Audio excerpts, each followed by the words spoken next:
말씀을 가지고 우리 인도자 안드레라는 주제로 우리 함께 은혜를 나눠보고자 합니다.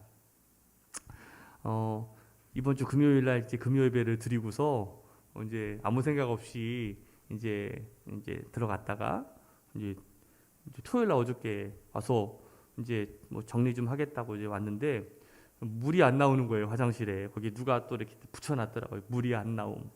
물이 안 나온다고만 붙여놓으면 어떻게 저한테 얘기를 해야지. 그 다음 날이 주일인데 화장실도 쓰고 물을 써야 되는 거 아니겠습니까?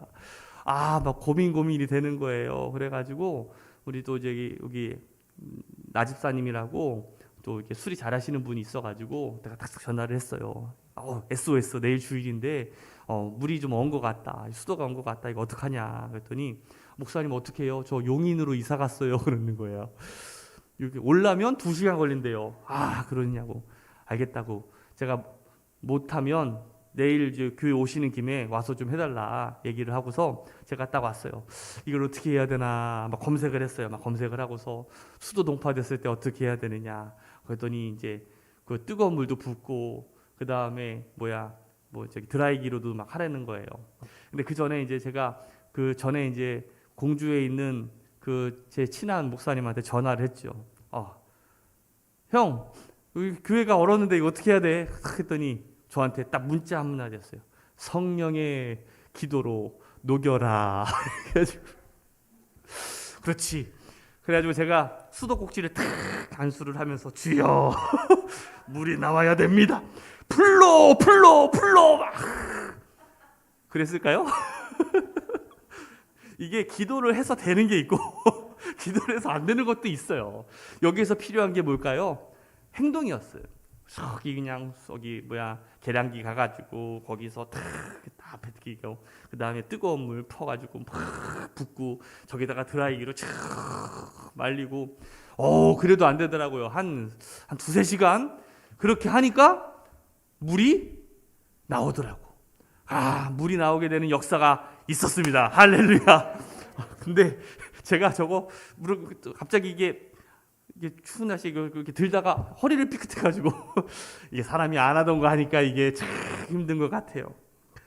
우리가 2022년도를 우리가 시작하면서 행동하는 그 말씀에 대해서 특별히 강조하면서 말씀을 좀 나누고 있어요. 어떤 액션에 대한 제가 말씀을 좀 나눴고 또 둘째 주에는 우리가 임원 헌신 예배를 드리면서 어떤 사명에 대한 이야기를 함께 좀 나눴습니다. 우리 지난 시간에도 우리가 갈멜산에서의 어떤 엘리야의 전투를 우리가 함께 말씀을 좀 나눴는데 그 승리의 원동력이 뭐에 있었어요?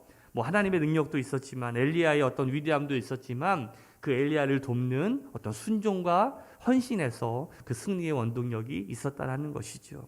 우리는 믿음으로 승리하기 위해서는 어떻게 해야 됩니까? 우리의 삶에 어떤 행동이 습관화되어야 되고 그리고 우리가 순종과 헌신이라는 삶이 동반되어야지만 우리가 믿음의 생활에서 승리할 수 있다는 것이. 우리가 새해가 되면 여러분들 많은 결심들을 하시죠. 내가 다이어트를 좀 해야 되겠다. 내가 새해에는 좀 영어 공부를 좀 해야 되겠다. 아니면 중국어 공부를 좀 해야 되겠다. 또 아니면 내가 운동을 좀 해야 되겠다. 여러 가지 결심들을 하는데 무엇이 됐든지 간에 그냥 시작하십시오. 행동하십시오. 작심삼일이 되어도 좋아요. 바로 시작하십시오. 내가 성경 말씀을 좀 읽어봐야 되겠다. 시작하십시오. 레위기쯤 읽다가 막 조르더라도 다시 시작하면 되죠. 모 브랜드 광고에 Just Do It이라는 광고 있잖아요. 그냥 해. 그렇죠? 그냥 하면 되는 거예요. 신앙도 마찬가지인 것 같아요. 여러분들 신앙도 우리의 액션, 어떤 행동이 있어야지만 그것이 우리의 삶을 어떻게 보면 성숙시킬 수가 있어요.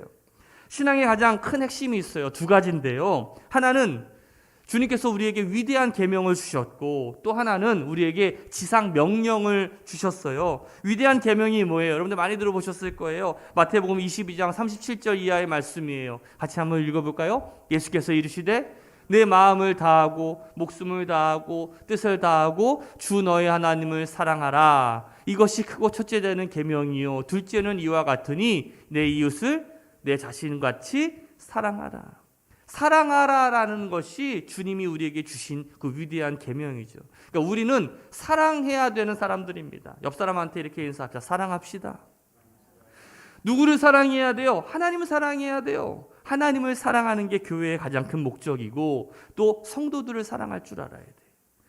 왼수 같거든요. 보기만 해도 막 지긋지긋하잖아요. 그래도 이 사랑을 하는 연습을 하는 곳이 이 교회예요.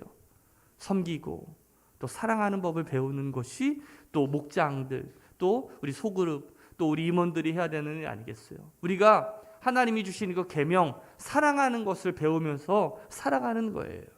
두 번째로 우리에게 주신 위대한 명령이 뭡니까? 마태복음 28장 19절 이하의 말씀이에요. 같이 읽어볼까요? 그러므로 너희는 가서 모든 민족을 제자로 삼아 아버지와 아들과 성령의 이름으로 세례를 베풀고 내가 너희에게 분부한 모든 것을 가르쳐 지키게 하라. 볼지어다 내가 세상 끝날까지 너희와 항상 함께 있으리라 하시니라. 바로 우리에게 주님께서 우리에게 주신 이 지상 명령, 바로 어떻게 보면 전도 아니겠습니까? 하나님의 가르침을 가르치고 하나님의 제자를 삼는 것, 그것이 우리에게 주신 그러한 위대한 명령이라고 할 수가 있어요. 오늘 이 위대한 계명, 이 사랑이라는 것을 우리가 배우기 위해서 또 전도라는 것을 하기 위해서 우리 교회가 가지고 있는 핵심 가치가 5가지가 있죠. 여러분들 뭐가 있습니까? 바로 예배, 기도, 교육, 공동체, 그리고 전도예요.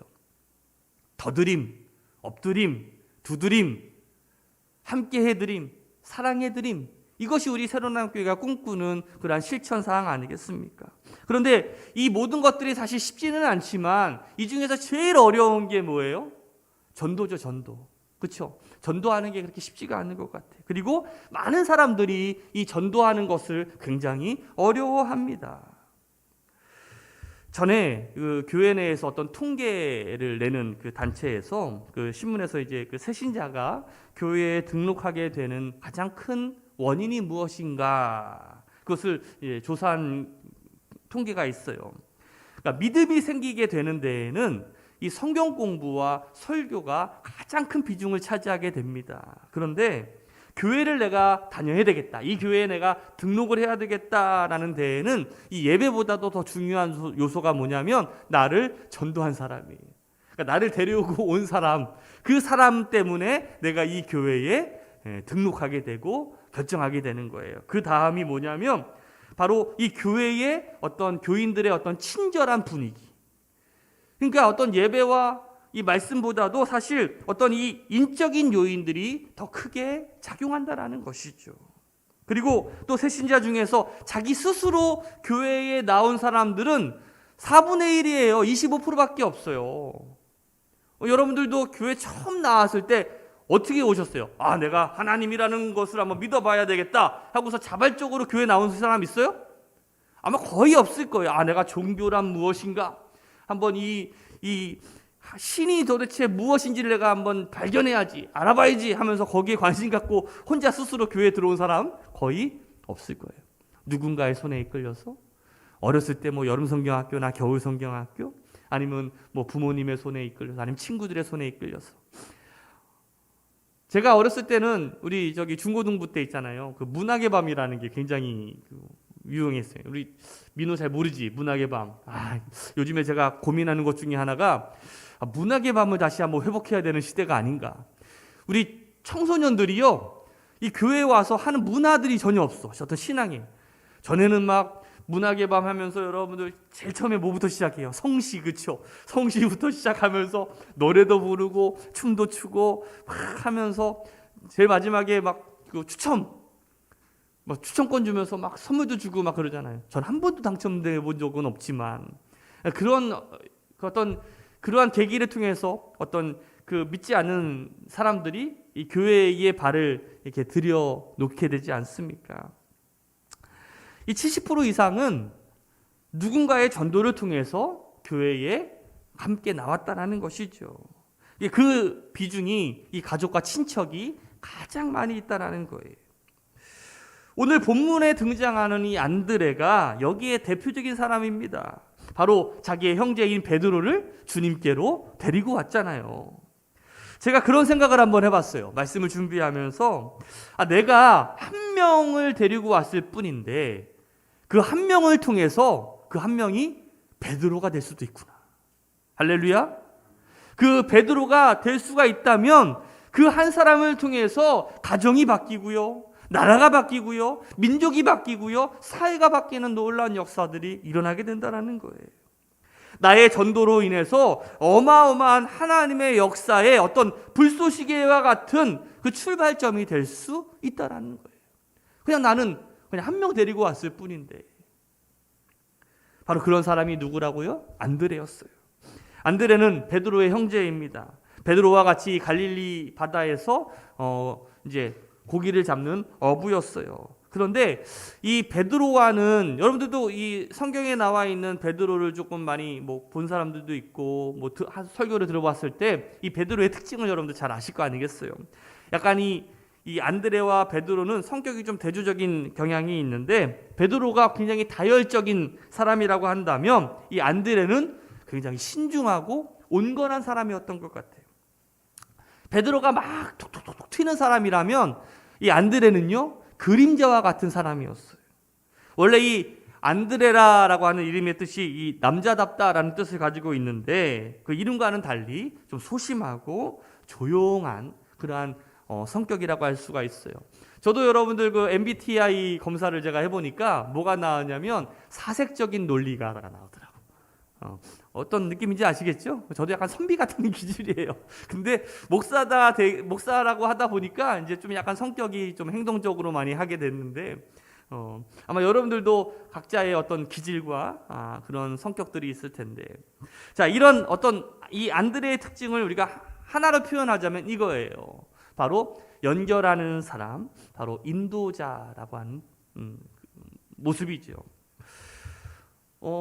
미국에서 가장 영향력이 있는 그 10인의 대통령을 뽑았는데, 그 책에 보니까 이 사람이 들어가 있어요. 로널드 레이건 대통령이에요. 미국의 40대 대통령인데, 제가 이해가 안 됐어요. 아니, 왜 이 대통령은 잘생기기만 했지, 능력이 있는 것도 아니고, 이 사람이 학벌도 좋은 것도 아니고, 그렇게 뛰어난 사람이 아닌데, 이 레이건 대통령 시절에 강력한 미국을 만들었다라고 평가를 하더라고요. 그래서 제가 그 책을 쭉 읽어보니까 그 내용이 그래요.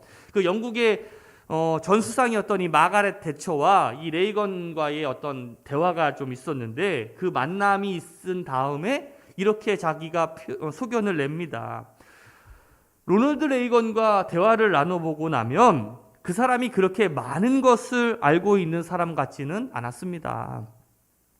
각 분야에 대해서 좀 더 구체적인 대화를 나누다 보면 오히려 내가 더 돋보이고 레이건 말고도 탁월한 사람은 얼마든지 더 많다라는 생각을 했습니다. 그런데 그에게는 탁월함이 있었습니다. 어떤 문제에 직면할 경우 그 문제를 누구와 상의해야 되는지, 누구에게 물어봐야 하는지를 명확하게 알고 있었습니다. 무슨 말이에요? 대통령이 다 알고 있을 필요는 없다라는 거예요. 어떤 문제가 생기면 그것에 대해서 잘 해결할 수 있는 사람을 연결하면 되는 거야. 데리고 오면 되는 거야. 누가 그 일에 가장 적합한 사람인지 적임자인지 전문가인지를 알아내면 되는 거예요. 픽업하면 되는 거예요. 그게 대통령이 하면 되는 거 아니겠어요? 이런 면에서 이 레이건 대통령이 어떤 연결, 어떤 매칭, 이 네트워크를 통해서 이 미국을 강력하게 만들었다라고 평가하고 있다는 것이죠.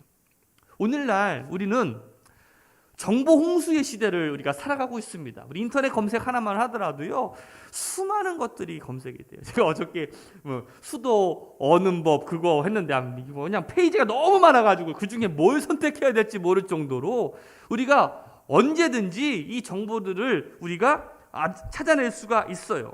그런데 지금 이 시대는 어떤 시대냐면, 어떻게 하면 보다 빠르게 우리가 그 필요한 것들을 검색해낼 수 있느냐. 다시 말하면 연결의 시대를 우리가 살아가고 있다는 것이죠.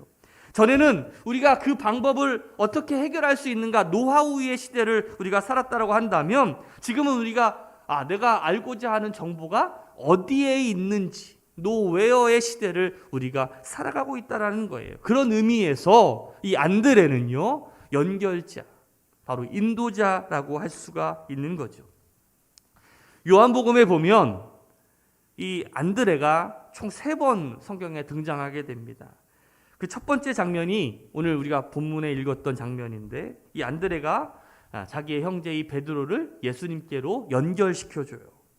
요한복음 1장 우리 35절서부터 40절까지의 말씀을 보면 안드레가 여러분들이 세례 요한의 제자였어요. 세례 요한에게 세례를 받고 제자로서 살아가다가 자 35절 이하의 말씀을 다시 한번 읽어볼까요? 시작. 또 이튿날 요한이 자기 제자 중 두 사람과 함께 섰다가 예수께서 건의심을 보고 말하되 보라 하나님의 어린 양이로다. 자 세례 요한이 그 예수님을 보면서 하나님의 어린 양이로다라고 말하고 있어요. 자 두 제자, 그러니까 그 한 명은 누군지는 모르겠어. 그 중에 한 명은 누구예요? 안드레예요. 자 안드레가 예수를 따르거늘 자 38절이에요. 시작.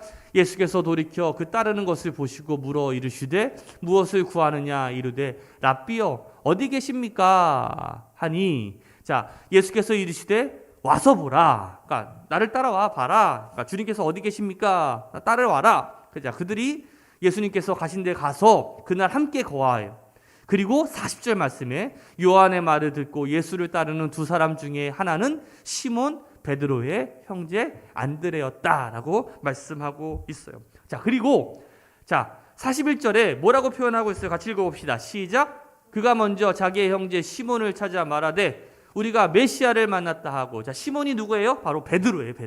베드로에게 가가지고 이렇게 얘기하는 거예요. 우리가 메시아를 만났다. 그리고서 어때요? 야 가자 이거예요. 그 베드로를 향해서 야 내가 메시아를 만났어. 그리고 한 게 뭐예요? 야 가자 이거예요.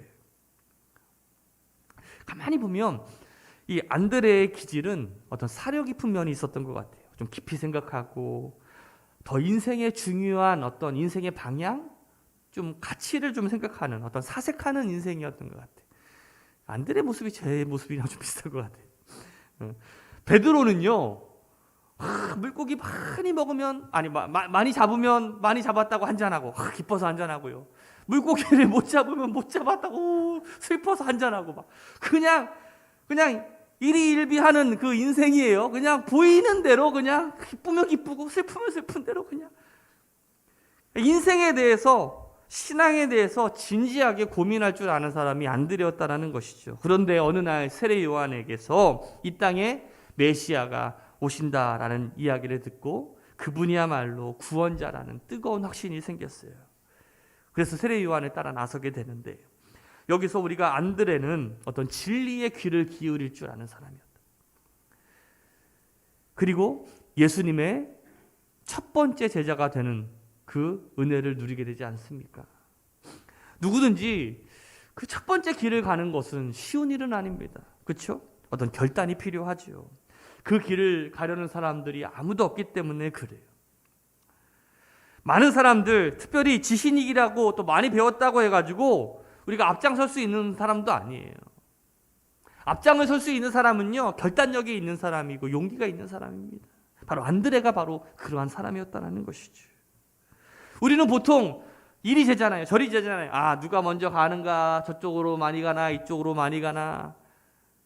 그러나 이 안드레는요, 우리가 평소 내가 어떤 사력 있게 생각하고 사색하는 삶을 통해서 내가 무엇이 올바른 방향인지를 선택하고 그 길이 다른 사람이 오지 않더라도 그냥 꿋꿋이 그냥 오롯이 그 길을 갈 수 있는 어떤 결단력과 용기가 있었다라는 것이죠. 그래서 저는 어떻게 보면 이 안드레가 하나님 나라의 어떤 불쏘시개 같은 역할을 감당하지 않았나. 가만히 보면 교회에도 그런 사람들이 필요해요. 교회 보면은 눈치 보면서 어떻게 하면 신앙생활 편하게 할까? 어떻게 하면은 그냥 이리 뺀질 저리 뺀질 그렇게 할까? 그런 사람들이 있는가 하면 어떤 사람들은 그냥 두 팔 그냥 다 걷어붙여서 정말 힘든 일 마다하지 않고 먼저 솔선수범하는 사람들도 있잖아요. 어떤 사람들을 하나님께서 기쁘시게 보시겠어요? 저는 오늘 우리 새로운학교 성도들이 그러한 이 안드레와 같은 사람들이 되시기를 주님의 이름으로 축복합니다.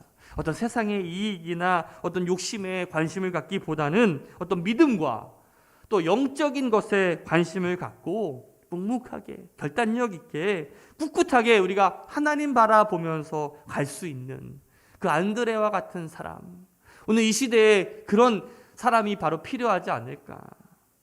이 안드레가 예수님을 영접하고 난 다음에 그리고 나서 이 두 번째로 예수님의 제자가 된 사람이 누구예요? 바로 베드로예요. 베드로. 베드로는 어떤 사람입니까? 다혈질적이고 성격이 거친 사람이에요. 예수를 믿지 않는 사람에게 전도할 경우에 이 베드로와 같은 사람의 성격이 전도하기가 사실 제일 힘든 사람이에요. 그렇지 않습니까? 다혈질인데다가 남의 말을 잘 들으려고 하지도 않아.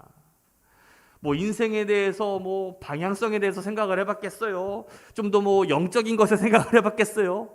그렇죠? 그냥 눈에 보이는 거 그냥 기뻐서 한잔하고 슬퍼서 한잔하고 그렇죠? 그냥 다혈질적인 그 사람, 전도하기 참 어려운 사람이죠. 그런데 이 안드레가 이 베드로에게 복음을 증거하고 더 나아가서 예수님의 제자가 되게 하였어요. 저는 이 안드레의 위대함이 바로 여기에 있다라고 생각이 들어요. 자신이 반석이 되지는 못했지만 반석이 될 베드로를 바로 주님께 인도한 사람. 바로 이 첫 번째 장면이 바로 요한복음 1장에 나오고, 두 번째 안드레가 나오는 장면은 요한복음 6장에 나오게 됩니다.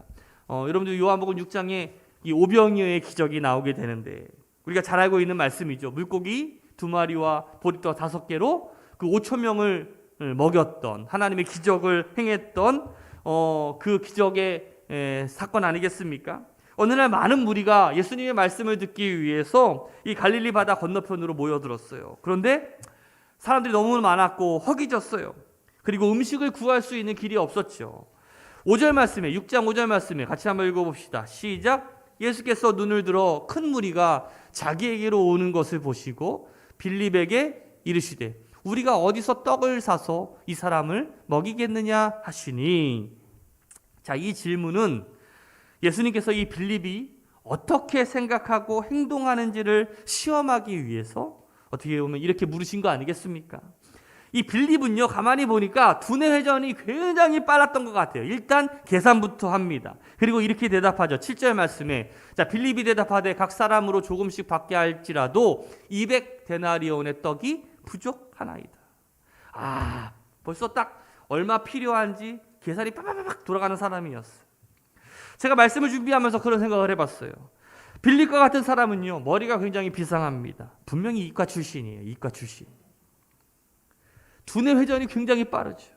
그런데 이런 사람이 예수님과 함께 일할 때에는 애로사항이 참 많다. 머리가 좋은 사람은 주님을 의지하고 기도하기보다 먼저 계산할 때가 많아요. 계산할 때가. 인생의 대부분을 계산만 하다가 끝날 때가 많아요. 혹시 여러분들 지금 지갑에 혹시 그 가방에 계산기 들고 다니고 있는 사람들 있어요? 바로 그런 사람이 바로 그런 유형의 사람이에요. 요즘에 핸드폰에 계산기가 있구나. 벌써부터 계산을 미리 한번 해본 사람 있으면 여러분들 회개하십시오. 우리가 주님이 일할 때 우리가 머리 쓰면서 일하지 맙시다. 계산하면서.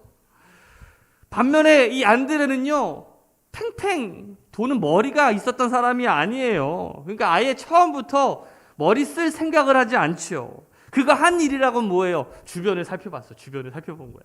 그 사람은 누구 데리고 오는 거 잘하는 사람이니까 주변을 살펴봐. 그리고서 어떻게 합니까? 그러다가 물고기 2마리와 보리떡 5개를 가지고 있는 소년을 발견하게 돼요. 그 어떤 결과가 나올지는 모르죠. 그냥 안드레가 한 일이 뭐예요? 그 소년 발견했으니까 야 한번 가보자 하고 예수님께 그 아이를 데리고 예수님께로 가게 됩니다. 우리 8절과 9절 말씀 같이 읽어봅시다. 시작. 여기 한 아이가 있어 보리떡 5개와 물고기 2마리를 가지고 있나이다. 그러나 그것이 이 많은 사람에게 얼마나 되겠사옵나이까. 사랑하는 우리 새로운학교의 성도 여러분들, 인생의 문제는요, 머리만 쓴다고 풀리는 게 아니에요. 주님께 엎드려야 돼요. 주님을 의지해야 돼요. 오늘 이 안드레와 같은 모습을 우리가 회복해야 돼요. 우리 문제를 가지고 주님 앞에 나와야 돼요. 자꾸 머리 써서 하려고 하지 말고, 내 힘과 내 능으로 되는 게 아니에요. 하나님의 은혜로 된다라는 사실이죠. 연결시키는 것만으로도 하나님의 은혜를 받아서 문제를 해결하는 안드레처럼 오늘 우리 새로나교회 성도들의 가정과 일터에 이 하나님의 기적을 체험하는 한 해가 되시기를 주님의 이름으로 축복합니다. 안드레가 한 일이 뭐였어요? 그냥 그 물고기 2마리와 보리도 5개를 가지고 있는 아이를 주님께로 데리고 어떤 인도자의 역할을 했다는 것이죠. 약 190년 전에 그 스코틀랜드에서 세콕이라는 곳에서 전도 집회가 열리게 됩니다. 그 집회는 어떻게 보면 부흥회라고 할 수가 있겠죠. 그런데 그 부흥회가 거의 실패했어요. 그냥 팔이 날리는 부흥회였어요. 사람들이 너무 적게 모였고, 어떻게 보면 좀 뭐랄까 좀 분위기가 있잖아요. 우리도 막 부흥회 하다 보면 그 분위기라는 게 있잖아요. 어떤 부흥회는 정말 잘 됐다. 어떤 부흥회는 망쳤다. 이거 그냥 그런데 어찌어찌 하는 날 그냥 부흥의 마지막 날이 되었어요. 근데 헌금하는 시간이 되었는데 이제 사람들이 이제 헌금을 하고 헌금위원들이 이제 헌금을 가지고서 이제 재단으로 딱 나오게 되는데 어떤 한 꼬마애가 어떤 한 아이가 헌금을 하지 않고 헌금위원을 따라가지고 조조조조 따라오는 거예요. 그러면서 이렇게 얘기합니다. 저는 너무 가난해서 하나님께 드릴 돈이 없어요. 하지만 제 인생을 주님께 드립니다. 이 소년이 바로 아프리카 선교의 아버지 리빙스턴이에요. 그 리빙스턴이 온 유럽과 이 아프리카 대륙을 변화시키는 위대한 하나님의 종이 되지 않습니까? 이 어린 소년 하나가 하나님께 이끌려 왔을 때에 그 한 소년을 통해서 하나님의 놀라운 역사를 이루어 가신다는 것. 저는 그런 의미에서 우리 아이들한테 꿈과 기대가 커요. 우리 지난주 보니까 우리 나윤이가 우리 이제 둘째가 이제 동생이 생겼으니까 이제 엄마랑 아빠가 이제 피곤해가지고 요즘에 보니까 아빠가 그 육아휴직 그래서 회사를 다고 육아휴직하고 엄마는 이제 직장 나가가지고 이제 돈 벌고 오고 그런데 막 피곤해가지고 막 있는데 혼자 깨가지고 교회 가야 돼. 아빠한테 막 깨웠나 봐. 그랬더니 모르겠어 힘들어 막 그랬나 봐. 그랬더니 혼자 걸어서 왔어요. 제가 보니까 이 나윤이가 바로 안드레 같은 애구나. 그러니까 우리가 교회에 소망이 있는 건 아니겠어요? 오늘 우리 한 아이들 또 한 사람 한 사람을 소중하게 여기며 그 아이들이 어떻게 또 그 사람이 어떻게 바뀔지 모른다. 나는 그저 어떤 역할만 하면 되는 거예요? 그냥 안드레처럼 그 아이를 또 한 사람을 주님께로 연결시키고 데려오는 그 가이드의 역할만 하면 된다는 거예요. 그 나머지는 뭐예요? 다 주님께서 해결해 주신다는 거예요. 세 번째로 안드레가 나오는 장면이 바로 이방인, 그 헬라인을 예수님께로 연결시키는 이야기입니다. 요한복음 12장에 나오는 이야기인데 우리 한번 20절부터 22절까지 말씀을 같이 한번 읽어봅시다. 시작. 명절에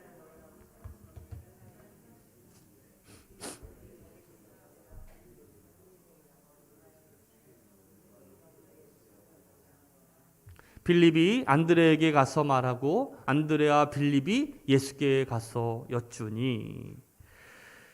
자, 명절에 예배하러 예루살렘의 이제 성전에 이제 찾아온 사람 중에 이 헬라인이 있었어요. 이방인이 있었어요. 그래서 이 이방인인 사람이 예수님을 만나기를 청합니다. 빌립에게 찾아갔어요. 그랬더니 빌립이 고민하는 거예요. 왜? 유대인이 이방인을 만나지 않거든요. 이방인은 거의 개같이 취급했던 사람 취급을 받지 못했던 사람이었어요. 그게 전통과 관습이죠. 그런데다가 어떻게 감히 메시아이신 예수님을 네가 이방인이 만나려고 해? 그러니까 빌립이 순간 당황해가지고 어떻게 해야 될지 몰랐어요. 그러자 어떻게 합니까? 안드레가 그 이방인을 데리고서 어떻게 해요? 예수님께로 데려갑니다. 생각하지도 않아요. 계산하지도 않아요. 제가 그 이야기를 묵상하면서 그런 생각을 해봤어요. 우리 삶 속에 이 고정관념을 깨는 어떤 이 관습과 전통을 우리가 벗어버릴 수 있는 신앙이 있어야 되겠구나. 안드레는 이 복음 안에서 이 고정관념에 여러분들 도전한 사람이었어요. 여러분들 교회에 담배 피는 사람은 오면 안 됩니까? 술 마시는 사람이 오면 안 됩니까? 대답을 안 하시네. 누구든지 와야 돼요. 그렇죠? 우리는 다 죄인이기 때문에 그래요. 누구는 와도 되고 누구는 오지 않아도 되고. 교회는 건물이 있어야 돼. 돈 있는 성도들이 있어야 돼. 요즘 교회는 안 돼. 부흥은 이제 없어. 이래서 안 되고 저래서 안 되고. 이런 고정관념을 깰 수 있는 안드레와 같은 사람이 우리에게 필요하다는 거예요. 안드레는 자신의 문제를 해결할 수 있는 사람이 자기가 아니라는 것을 알았어요. 그래서 머리를 쓸 필요가 없어요. 그래서 어떻게 합니까? 그것을 해결할 수 있는 예수님께로 모든 것들을 다 가져가는 사람이에요. 어떤 문제가 있을 때 혼자 끙끙대는 사람들이 있어요. 제가 목회를 하다가 느끼는 건데 하루 이상 끙끙대다가 그게 안 풀리면 그 문제는 내 문제가 아니에요. 누구 문제예요? 주님의 문제예요. 괜히 끙끙대다가 여러분들 속병 걸려. 안드레의 위대한 점이 바로 여기에 있는 거 아니겠습니까? 누구에게 연결해야 되고 누구를 데려오고 바로 누구에게 내 문제를 맡겨야 되는지를 분명하게 아는 사람이 바로 안드레였다는 거예요. 오늘 여러분들의 문제를 해결할 수 있는 분이 누구십니까? 주님이에요. 하나님밖에 없으면 여러분들 고백하시기를 주님의 이름으로 축복합니다. 제가 이 말씀을 준비하면서 가장 중요한 것이 바로 여기 있었어요.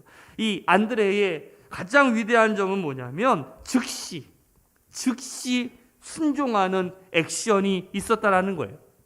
마가복음 1장 18절 말씀에 보니까 이거예요. 곧 그물을 버려두고 따르니라. 예수님께서 이 베드로와 그리고 이 안드레에게 네가 나는 사람 낚는 어부가 되게 하리라 라고 말씀하셨을 때 이들이 했던 일이 있어요. 바로 즉시 곧 그물을 버려두고 주님을 따르는 그 순종. 오늘 안드레가 그 오병이어의 기적을 경험하게 되는 원동력에는 그 아이를 그냥 데리고 즉시 주님께로 오는 은혜가 있었다는 거예요. 성경에서 쓰임받는 사람의 특징이 뭔지 아십니까? 바로 순종하는 사람이에요. 그런데 순종을 언제 하는 거예요? 1년 지난 다음에 순종할 거예요? 아니에요. 바로 즉시 곧바로 우리가 주님 앞에 순종할 수 있는 사람. 오늘 안드레의 모습을 통해서 주님께로 인도하는 이 베드로를 통해서 땅끝까지 복음이 증거되는 하나님의 역사, 그리고 보리떡 5개와 물고기 2마리로 그 주님께로 그 소년을 인도했기에 그 5,000명을 먹일 수 있는 하나님의 기적을 체험하게 되고 이 전통과 관습을 깨고 해결의 열쇠가 주님께 있음을 알고 주님께로 인도했던 이 안드레. 그 즉각적인 순종과 행동이 있었기 때문에 주님의 첫 번째 제자가 될 수 있었다라는 거예요. 오늘 우리도 늦지 않았어요. 오늘 우리들이 이 안드레의 모습을 통해서 내가 주님께로 연결하는 사람들이 되어야 되겠다. 인도하는 사람들이 되어야 되겠다. 내가 한 명 내가 전도하리라. 오늘 새해에 그러한 목표를 가지고 안드레와 같은 그런 믿음의 사람들, 행동의 사람들, 순종의 사람들 되시기를 주님의 이름으로 축복합니다.